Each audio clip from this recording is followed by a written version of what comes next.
Hey, welcome back to the Heater Core guys, Dr. Jake channel.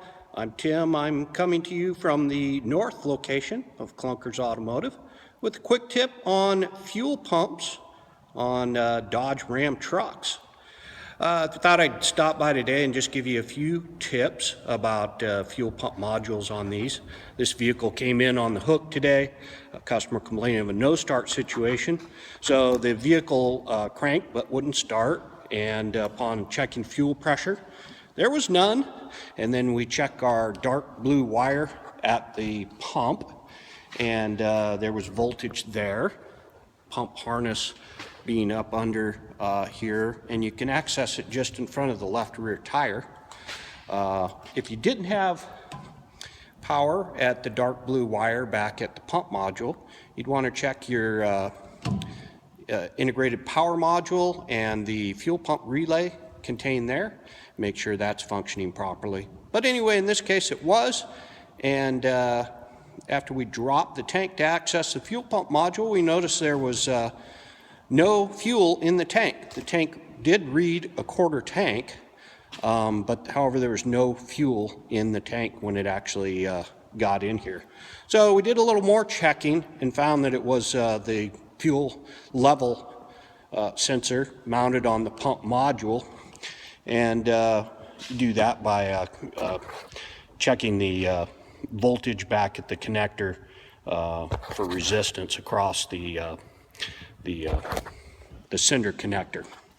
And we had that, and when you bypass a couple of wires, you're supposed to have zero voltage in it, and we did. So we confirmed that it was a bad cinder. So then that's kind of the tip here.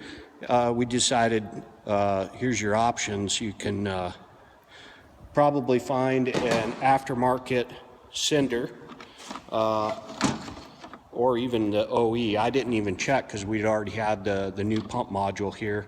Or we can go with the entire pump module.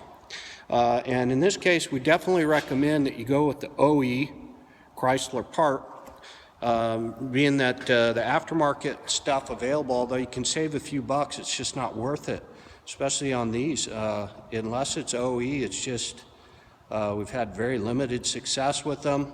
It's just not worth the problems associated with having a breakdown on the road again, having a noisy pump, poor performance, and just lack of reliability for your vehicle. So it will cost you a few bucks. I mean, these are $400, $500 parts. But then again, you know, if you're driving down the road and you stall out and you can't get where you're going and you need to call a tow truck and waste a day, I mean, how much is your time worth? So anyway, that's what we're doing here.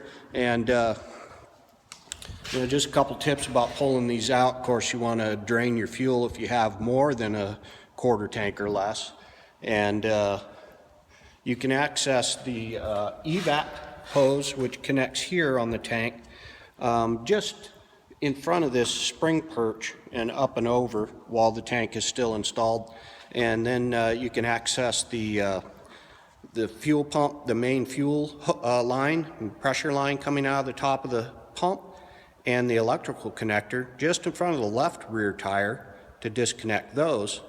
And then once you have done that, you also disconnect your fill pipe and the vent side of the fill pipe, the hose clamps around those, and then get those off. And you can support, I'm using a tranny jack here, and remove the straps on the fuel tank, 2 straps, and lower that thing down. And you want to definitely make sure you clean up the top of the tank here. Don't put any ignition sources around there. Don't smoke a pipe or a hookah while you're doing a fuel pump job. It's not good for your health for more reasons than one. You could cause cancer and you could blow up and burn. But anyway, I hope some of those tips are helpful. We appreciate you, as always, stopping by the Heater Core guys and Dr. Jake's channel. And we wish you good luck with your repairs. Thanks for subscribing and liking. And you have yourself a good one. Take care.